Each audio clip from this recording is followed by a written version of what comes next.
Assalamualaikum warahmatullahi wabarakatuh. Selamat sore. Perkenalkan, nama saya Aditya Kusniadi. Saya merupakan mahasiswa di Universitas Pembangunan Indonesia Manado, UNPI Manado. Pada kesempatan kali ini, izinkanlah saya untuk mempresentasikan tugas, yaitu tugas hukum internasional.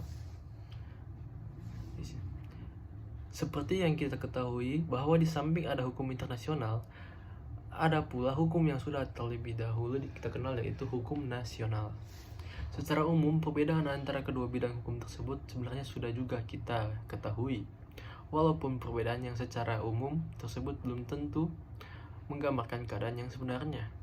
Hal ini disebabkan oleh karena apa yang merupakan gambaran umum tersebut hanyalah berdasarkan pada pengamatan sepintas saja. Jadi bukanlah berdasarkan pada suatu penelitian yang mendalam.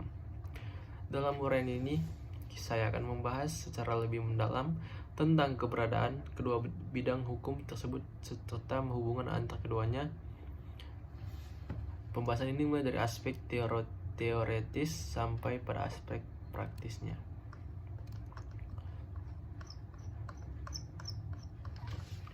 Yang pertama yaitu hubungan antara hukum internasional dan hukum nasional.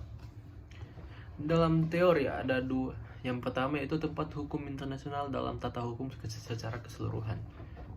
Dalam teori ada dua pandangan tentang hukum internasional, yaitu pandangan yang dinamakan voluntarisme atau dualisme yang mendasarkan berlakunya hukum internasional ini pada kemauan negara, dan pandangan objektivis yang menganggap ada dan berlakunya hukum internasional ini lepas dari kemauan negara.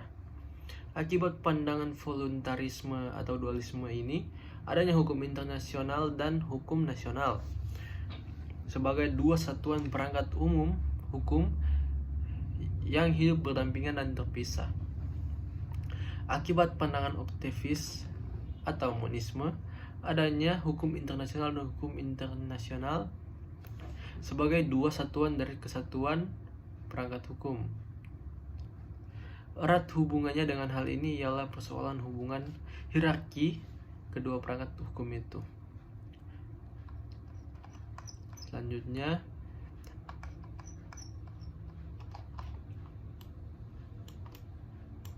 pandangan dualisme mempunyai beberapa akibat yang penting. Yang pertama, salah satu akibat pokok yang terpenting ialah bahwa kaidah-kaidah dari perangkat hukum yang satu tidak mungkin bersumber atau berdasar pada perangkat hukum yang lain. Dengan perkataan lain, teori dualisme ini tidak ada tempat bagi persoalan hierarki antara hukum nasional dan hukum internasional. Karena pada hakikatnya, kedua perangkat hukum ini tidak saja berlainan dan tidak tergantung satu sama lainnya, tetapi juga lepas satu dari yang lainnya. Yang kedua, hukum ialah bahwa tidak mungkin ada pertentangan antara kedua perangkat hukum itu, yang mungkin hanya penunjukan atau renvoi saja. Dan yang ketiga, akibat lain yang penting pula ialah bahwa ketentuan hukum internasional memerlukan transformasi menjadi hukum nasional sebelum dapat berlaku dalam lingkungan hukum nasional. Alasan-alasan yang diajukan oleh kaum dualistis di atas apabila dikaji.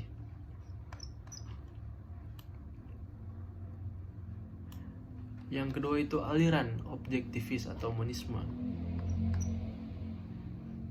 Alasan utama anggapan ini ialah yang pertama, bahwa tidak ada satu organisasi di atas negara-negara yang mengatur tentang kehidupan negara di dunia ini. Yang kedua, dasar hukum internasional yang mengatur hubungan internasional terletak dalam wewenang negara untuk mengadakan perjanjian internasional.